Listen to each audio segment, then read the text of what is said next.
ACP Pradyuman, जिनके सामने हो जाती है अच्छे अच्छों की बोलती बंद, जो छुड़ा देते हैं अच्छे अच्छों के छक्के और जिनसे कोई नहीं करता टकराने की जुर्रत।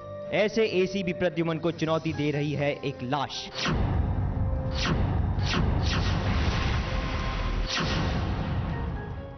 एक लाश जिसने की है एसीपी के सामने सर उठाने की जुर्रत और जिसे नहीं है एसीपी का जरा सा भी खौफ।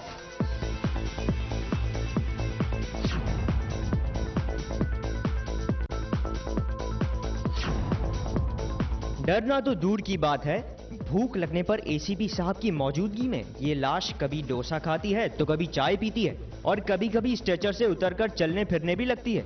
तो इस बिगड़ी हुई लाश को अब आप कैसे सुधारेंगे एसीपी साहब? या फिर इस बेखौफ लाश को आप ही ने दे रखी है मन मर्जी करने की आजादी? ये लाश कभी कभी हमारे कहने पर जाग भी जाती है तो बेचारी लेटे लेटे तो उसको वो बेचारी हिल नहीं सकती, फिर ढके जाते हैं तो सांस लेना भी मुश्किल होता है। अच्छा तो ये बात है।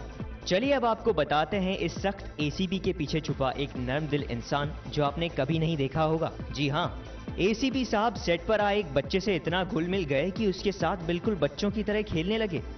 यहाँ तक कि रोता हुआ बच्चा जब भी उनकी गोद में आता चुप हो जाता। तो क्या एसीपी साहब आपने अब सीआईडी की नौकरी छोड़कर बेबी सिटिंग शुरू कर दी है?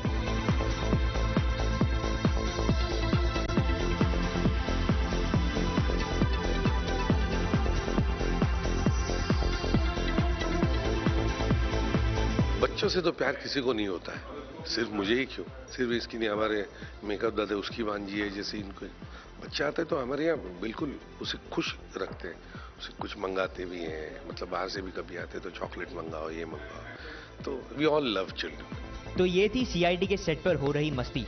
अब आगे आगे देखिए कि किस तरीके से एसीपी प्रद्युमन सुलझाते हैं इस लाश की गुत्थी। राज दीक्षित, स्टार न्यूज, मुंबई।